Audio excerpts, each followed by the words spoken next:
ተነስልን ከኢትዮጵያ ቴሌቪዥን የሰዓቱን ዜናዎች እናቀርባለን። ኢቲቪ 57 በምዕራፍ 2 ተመልሷል። የቢዝነስና የስፖርት ዘገባዎችን አካተናል። ሁሌም ከኛ ጋር ስለሆናችሁ ከልብ እናመሰግናለን። አርዕስተ ዜናውን እናስቀድማለን።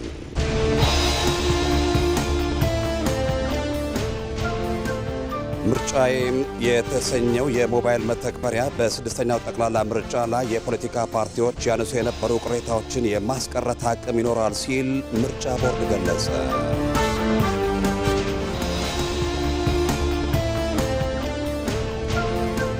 ኢትዮጵያም በስንዴ ልማት ያስመዘገበችው ስኬት የምግብ ዋስትናዋን ለማረጋገጥ በር ከፋች መሆኑ ተገለጸ።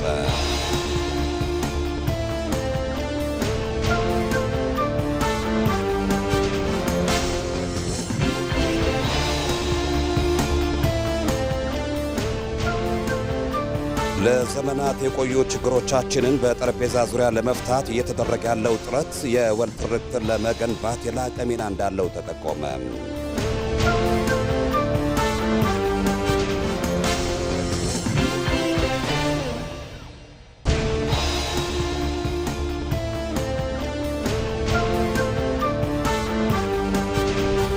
ለዘመናት የቆዩ ችግሮቻችንን በጠረጴዛ ዙሪያ ለመፍታት እየተደረገ ያለው ጥረት የወል ትርክትን ለመገንባት የላቀ ሚና እንዳለው ተጠቆመ።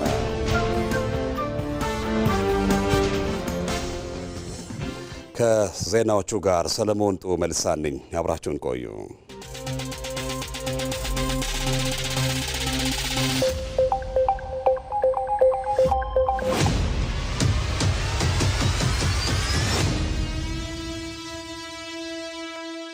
ኦቦ ዳውድ ኢብሳ ኤርትራ እንደነበሩና ከሳቸው ጋርም የመገናኘት እድሉ ጌታቸው አሰፋ ያደራጃቸውና አስመራ ውስጥ ኮሙኒኬሽን አለ። የተለየ ነገር አለው። ይሄ ነገር ፕላንም አልነበረንም ምኞትም አልነበረንም። ምክንያቱም ኤርትራ ተዋክተን እዛ አስመራ ስር ደርሰን ተመለስተዎች ነው። ጀነራል አበበ ገረሱና እነ ጀነራል ከማል ገልቹ በሽራሮ በኩል ሪግሩፕ ራሳችን እናደርጋለን ነው አልነው እንጂ መፈንቅለ መንግስትም አልነበረም።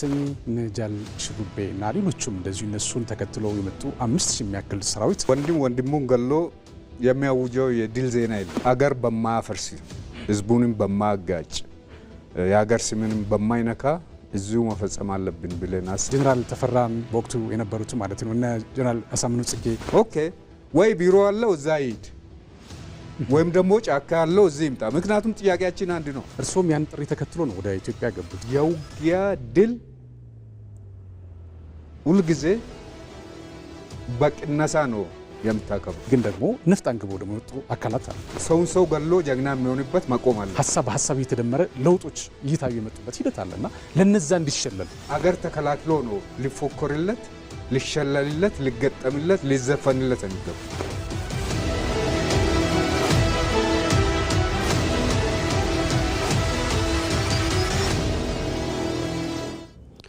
ስለ ሀገር በኢትዮጵያ ቴሌቪዥን ብቻ እንድትከታተሉት ከወዲሁ እንጋብዛችኋለን። ወደ ቀዳሚው ዜናችን አልፈናል።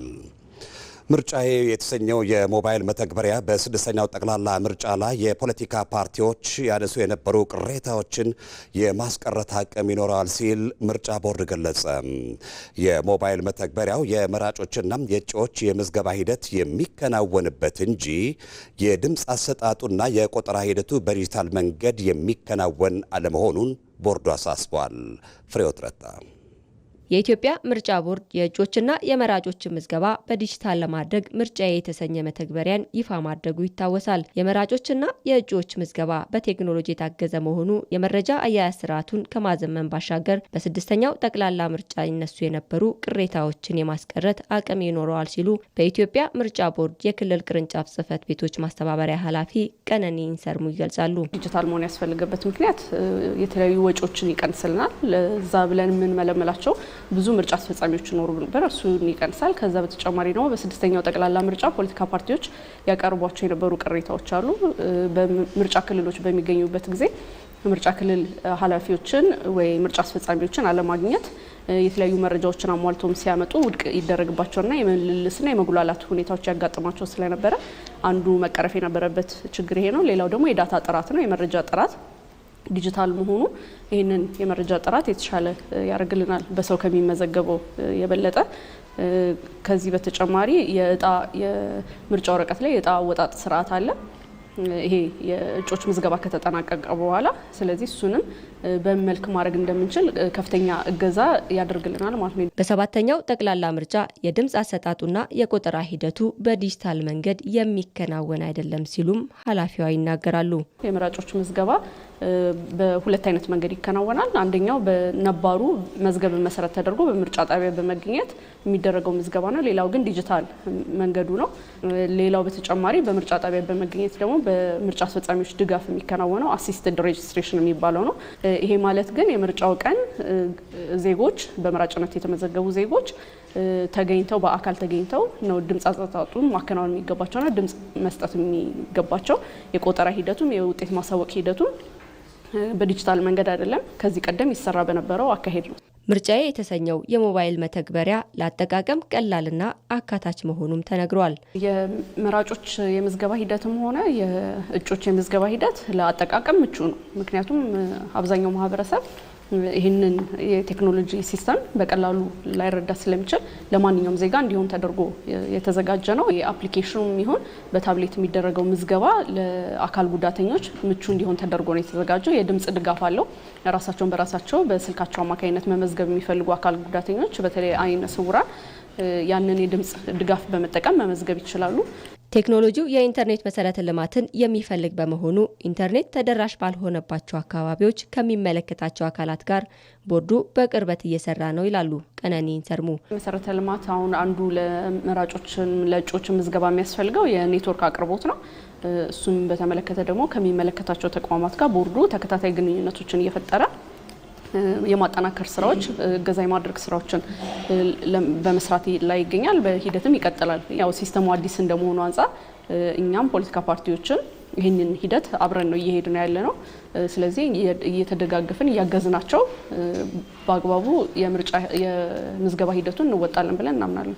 እጩዎች ምዝገባቸውን በመተግበሪያ አማካኝነት እያከናወኑ ይገኛሉ ያሉት ኃላፊዋ አጠቃቀሙን በተመለከተ ለፖለቲካ ፓርቲዎች ስልጠናና የልምምድ ቪዲዮዎች መሰጠቱን ተናግረዋል። ኢትዮጵያ በስንዴ ልማት ያስመዘገበችው ስኬት የምግብ ዋስትናዋን ለማረጋገጥ በር ከፋች ሆኗል።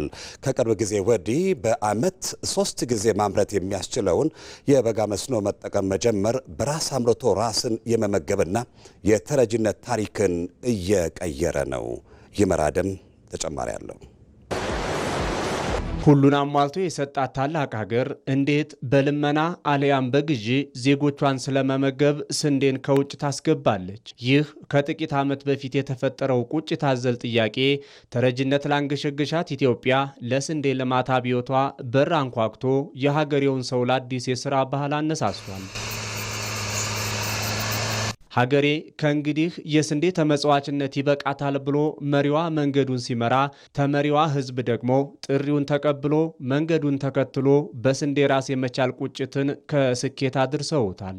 በስንዴ ራሳችንን መቻል አለብን ብለን የተነሳነውን እንደ አውሮፓውያን አቆጣጠር በ2023 መጨረሻ ላይ ራሳችንን ቻለን። አዎ ኢትዮጵያ በስንዴ ከውጭ ጥገኝነት ተላቃ ራሷን ችላ ቆማለች። የስንዴ ልማት ኢትዮጵያውያን የዓመታት ተረጅነትን ቀይረው በራስ ጥረት ራሳቸውን በመቻል አዲስ የይቻላል ታሪክ ጉዞን በደማቁ ጽፈውበታል። ኢትዮጵያ በስንዴ ራስን ለመቻል በዋናነት 2 አይነት መንገዶችን ነው ተግባራዊ ያደረገችው። ከዚህ በፊት በስሱም ቢሆን ስንዴ የሚመረትባቸው አካባቢዎች ላይ አሁን እንደ ምርጥ ዘርና ሌሎች የምርምር ውጤቶችን በስፋት ተጠቅሞ ምርታማነትን መጨመር አንዱ ሲሆን ሁለተኛው ደግሞ በበጋ መስኖ ስንዴን ማምረት ነው። በተለይም ከዚህ በፊት ያልተለመደው በበጋ መስኖ ስንዴን ማምረት ሲጀመር 3500 ሄክታር ተነስቶ 4.2 ሚሊዮን ሄክታር መድረስ ችሏል። ይህ በዓመት 3 ጊዜ ማምረት ያስቻለው አዲሱ ዘዴም የምግብ ዋስትናን ለማረጋገጥ የሚያስችል ተአምራዊ እርምጃ ተብሎለታል። የመደመር መንግስት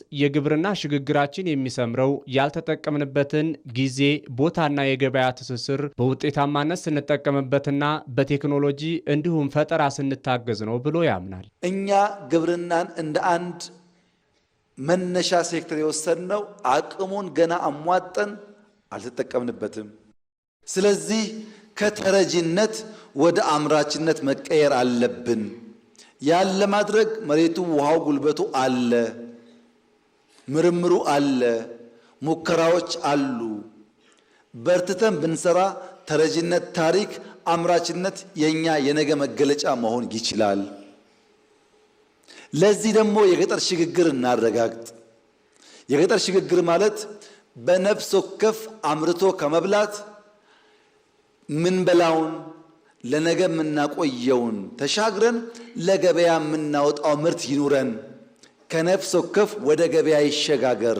አሁን በተያዘው የተሻገረ ገጠር እሳቤ በምግብ ራስን ለመቻልና የውጭ ምርትን ለማሳደግ ሲባል ግብርናው ከበሬ ትከሻ ተላቆ ዘመናዊነትን ሊላበስ ግድ ይለዋል። አሁን ላይ ትርፍ ማምረቱ በስንዴ ብቻ ሳይሆን በሌሎች ዘርፎችም እንዲጠናከር ለማድረግ ምርት የሚያሳድጉ ምርምሮች ላይ ትኩረት ተሰጥቷል።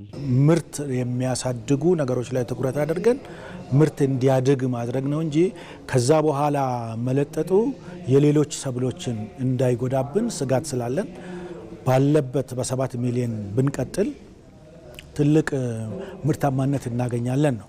እንግዲህ ስንጀምር ወደ 29 ኩንታል በሄክታር የነበረ ምርታማነት አምና 36 ኩንታል በሄክታር ይሄንን በቀላሉ በ7 ሚሊዮን ብታባዛው ሊገኝ የሚችለው ምርት ተጨማሪ ምርት በጣም ከፍተኛ ነው። ኢትዮጵያ ለዘርፉ ትኩረት ሰጥታ በመስራቷ ያስመዘገበቻቸው የግብርና ስኬቶችም በዓለም አቀፉ የግብርናው ዘርፍ ውስጥ ጎልታ እንድትወጣ እያስቻላትም ነው። የዘንድሮው የፓርቲዎች የምርጫ ቅስቀሳ ጥር 1 ጀምሮ እንደሚካሄድ ስኬጁላችሁ ያሳያልና ይፋዊ ቅስቀሳ ግን ብልጽግና አልጀመረም። ምንድን ነው ምክንያቱ? በእኛ በኩል የዝግጅቱን ስላጠናቀቅን እጩዎቻችንን አስመዝግበን ሰርቲፊኬት እንደወሰድን በቀጥታ የምርጫ ቅስቀሳ ውስጥ ለመግባት ዝግጅታችን አጠናቅናል ማለት ነው። በእናንተ በኩልስ ቅስቀሳ የሚጀመረው ይፋዊ ቅስቀሳ መቼ ነው? እጩ ሳያቀርብ አንድ ፓርቲ ቅስቀሳ ሊያደርግ አይችልም። መጀመሪያ እጩ መቅረብ አለበት። እስከ የካቲት 1 ነው የእጩዎች ምዝገባ። ከዚያ በኋላ ሁላችንም አክቲቭ የሆነ የምርጫ ቅስቀሳ ስራ ውስጥ እንገባለን ብዬ ገምታለሁ። ለመሆኑ ማኒፌስቶ ግን አለ? አቶ መለስ ሀሳባችን በህዝብ ተቀባይነት ካገኘ ወደ ስልጣን እንመጣለን። ዋነኛ ዓላማችሁስ ምንድነው ዶክተር? ባለፉት ጥቂት ሳምንታት ወራትም ጨምሮ የፓርቲዎች ቁጥር እየጨመረ ነው። ግን ወደ 2 ወደ 3 መሰብሰብ ለምን አልተቻለም? የምንሰዳደብበት የምንገዳደልበት ቦታ አይደለም። የሀሳብ አፈናዎች መኖር የለባቸውም። እሱን ማረጋገጫ በገዢው ፓርቲ በኩል ያስፈልጋል። የሚያጋጥም ችግር ደግሞ አለ። ምርጫው ላይ ችግር ይፈጥራል ተብሎ የታሰበው አንቀጽ እንዲቆም ተደርጓል። በሀሳብና በኃይል ትግል መካከል ላይ ያለው ፍጭት ወደ መጨረሻው ምዕራፍ እየመጣ መሆኑን ነው የምንመለከተው። የአደባባይ ቅስቀሳውም የሚዲያ ቅስቀሳውም ይጀምራል።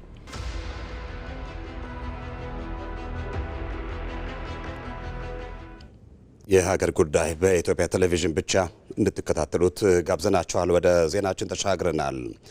ለዘመናት የቆዩ ችግሮቻችንን በጠረጴዛ ዙሪያ ለመፍታት እየተደረገ ያለው ጥረት የወል ትርክትን ለመገንባት የላቀ ሚና አለው።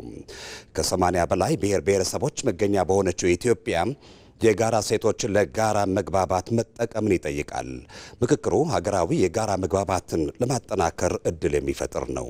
ምንተስኖት ይልማ በኢትዮጵያ ባለፉት በርካታ ዓመታት የተቀነቀኑ የትርክት ልዩነቶች ለግጭትና ለፖለቲካ ለመረጋጋት መነሻ ሆነው ቆይተዋል። የብዙ ብሔር ብሔረሰቦች ባለብዙ ቀለም የታሪክ ባለቤት በሆነችው ኢትዮጵያ የጋራ ትርክትን መገንባት ባለመቻሉ ነጠላ ትርክቶች በወለዱት ነጣጣይ እሳቤ ምክንያትና ተያያዥ ችግሮች የግጭት አዙሪት ውስጥ መቆየቷ ለከፋ ድህነት መዳረጓ የውላቅ ነው። ይህን የቆየ ቁስል ለማከም የሀገርን ብሔራዊ ጥቅም ለማስከበር ብሎም የሀገርን ሕልውና ለማጽናት ልዩነትን የሚያስ ሳስር የጋራ እሴት በማጉላት አሰባሳቢ ትርክትን መገንባት አማራጭ የሌለው ጉዳይ ሆኗል። ዜጎች ልዩነታቸውን እንደ ጌጥ እንዲመለከቱ፣ አንድነታቸውን እንዲያጠናክሩ፣ የውጭ ተጽዕኖን እንዲከላከሉና ለጋራ ሀገር የጋራ ተስፋ ኖሯቸው ትልልቅ ሀገራዊ ፕሮጀክቶችን በስኬት እንዲያጠናቀቁ የጋራ ትርክት አስተዋጽኦ ከፍተኛ ነው።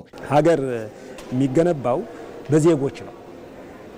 ዜጎች ደግሞ መግባባት አለባቸው። የጋራ አጀንዳ ሊኖራቸው ይገባል። የጋራ ሀገር አላቸው። ስለዚህ ይህን ለማድረግ ደግሞ ምንድነው በጋራ እንድንድን አንደኛ ከውሸት ትርክትና ከተዛባ የታሪክ ግንዛቤ ወጥተን ወደ እውነተኛ ሀገርና ሰውን መሀል በሚያደርግ መልኩ ብዙ የሚነገሩ ታሪኮች አሉ።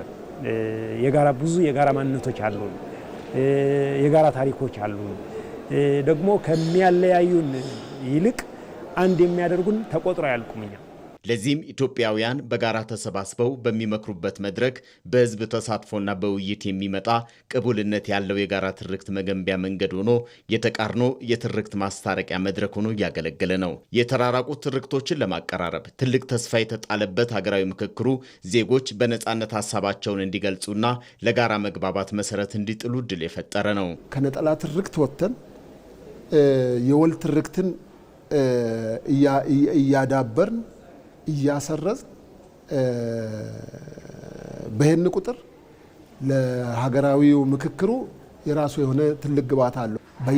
በየሀገሩ በርካታ መድረኮች ተፈጥረው እየተሰበሰቡ ያሉ ትልቅ የሀገራችን ግብዓቶች፣ መልካም ነገሮቻችን እነኚህ ለወል ትርክቱ ትልቅ ግብዓት ነው የሚሆኑት።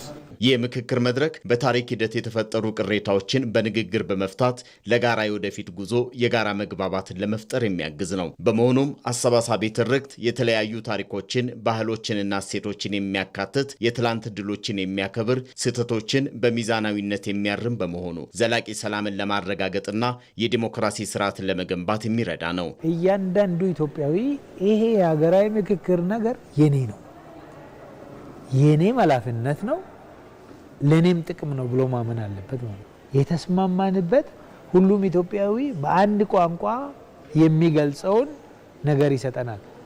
ያ ማንነት፣ ያ ትርክት የሀገራችን መገለጫ የወል ማንነትና የወል ትርክት ሆኖ ይቀጥላል። ያለ አሰባሳቢ ትርክት የውጭ ተጽዕኖን መመከት፣ የውስጥ አንድነትን ማጠናከር፣ በዓለም አቀፍ መድረክ ተወዳዳሪ መሆን አይቻልም። ትልቅ ሀገር ለመገንባት አሁን በተያዘው መንገድ ትልቅ ስኬት ለማስመዝገብ ምን ይጠበቅብኛል የሚለው አንደኛ እቺ የራስ ብቻ ከሆነች አካባቢያዊ ከሆነች ወገናዊ ብቻ ከሆነች እይታ መውጣትና ትልቁን ስዕል ማየት ያስፈልጋል። መንገዱ ክፍት ነው። ለሀገሩ ለኢትዮጵያ ሰላም፣ ለኢትዮጵያ አንድነት የሚፈልግ ሰው ኑና እንመካከርና አንድ ሆነን ይሄ ሀገር ሁላችን ስለሚበቃ ለልጆቻችን እናስረክም ነው ብለው ታሪካችንን የምናይበት መነጽር የወደፊት ጉዟችንን የሚወስን በመሆኑ በህዝብ ተሳትፎ በሀገራዊ ምክክር የሚገነባው የጋራ ትርክት ሁሉን የሚያቅፍ ኢትዮጵያዊ ማንነት ለመገንባት መሰረት ለቆየ ቁስል የሚሆን ፍቱን መድኃኒት ነው። ኢትዮጵያ ባለፉት 7 ዓመታት በአየር ንብረት ለውጥ ላይ ባከናወነችው ስራ ተጨባጭና አመርቂ ውጤት ማስመዝገቧን የፕላንና ልማት ሚኒስትር ዴኤታ ስዩም መኮንን ተናገሩ።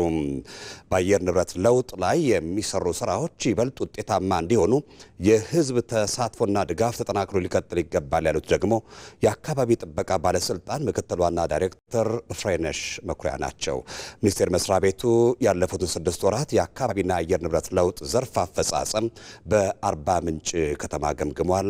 ተመስገን ተስፋዬ ኢትዮጵያ የአየር ንብረት ለውጥን እንደ ትርፍ ወይንም እንደ ተጨማሪ ፖሊሲ ጉዳይ ከሚያዩ ሀገራት በተለየ መልኩ ጉዳዩን በብሔራዊ የልማት ስትራቴጂዎችና በማክሮ ኢኮኖሚ ማቀፏ ውስጥ በዋናነት አካታ እየሰራች ነው። በዚህም ባለፉት 7 ዓመታት በዘርፉ ባከናወነችው ስራ አመርቂ ውጤት ማስመዝገብ ችላለች። በአካባቢ ጥበቃ ብሎም በአየር ንብረት ለውጥ መከላከል ላይ የተሰሩ ስራዎች ዓለም አቀፍ እውቅና ማስገኝተዋል። በዘርፉ የተከናወነው ስራ ተጨባጭና አመርቂ ውጤት ማስመዝገቡን የፕላንና ልማት ሚኒስትር ዴኤታ ስዩም መኮንን ሚኒስቴር መስሪያ ቤቱ ያለፉትን 6 ወራት የአካባቢና የአየር ንብረት ለውጥ አፈጻጸም በአርባ ምንጭ ከተማ በገመገመበት ወቅት ተናግረዋል። የለውጥ መንግስታችን ባለፉት 7 ዓመታት ለአረንጓዴ ልማት ማለትም ዝቅተኛ የካርቦን ልቀት ያለው ኢኮኖሚ፣ ውጤታማ የሀብት አጠቃቀም እና ሁሉን አካታች በሆነ መንገድ ለሰጠው ትኩረት እና ያሳየው የማያቋርጥ ቁርጠኝነት በአረንጓዴ አሻራ መርሃ ግብርና በተለያዩ ተያያዥ ስራዎች ተግባራት ተረጋግጧል። ሚኒስቴር መስሪያ ቤቱ ከአካባቢ ጥበቃ ባለስልጣን ጋር በጋራ ባዘጋጀው መድረክ የተገኙት የአካባቢ ጥበቃ ባለስልጣን ምክትል ዋና ዳይሬክተር ፍሬነሽ መኩሪያ በበኩላቸው በአየር ንብረት ለውጥ መከላከል ላይ የተሰሩ ስራዎች ውጤታማ እንዲሆኑ አገር በቀል የልማት ኢኒሼቲቮች ላቅ ያለ ሚና መጫወታቸውን አስረድተዋል። ዜጎች ንጹህና ጤናማ አካባቢ ላይ የመኖር መብት እንዳላቸው ጠቅሰው መንግስት በዘርፉ የሚያከናውነው ስራ ይበልጥ ውጤታማ እንዲሆን ህብረተሰቡ መደገፍ ይኖርበታል ሲሉ አሳስበዋል። መንግስት አሁን እየሰራ ያለው ስራ አንዱ መንግስት ኃላፊነቱን እየተወጣ ያለውን ስራ ህብረተሰቡ ደግሞ በይበልጥ ደግፎት ተግባራዊ ማድረግ ስላለበት አሁን የተጀመሩ ስራዎች መንግስት በሚሰራው የህብረተሰቡ ያልተቆጠበ ተሳትፎ ተጠናክሮ እንዲቀጥል አደራላል። ኢትዮጵያ በአካባቢ ጥበቃና በአረንጓዴ አሻራ ልማት ያስመዘገበችው ውጤት ቀጣይነት እንዲኖረው ተቋማትን ያሳተፈ ስራ እየተከናወነ ስለመሆኑ የሚናገሩት ደግሞ የደቡብ ኢትዮጵያ ክልል የአካባቢ ጥበቃና አየር ንብረት ለውጥ ምክትል ዳይሬክተር አቶ አዛዜ ያሌ ናቸው።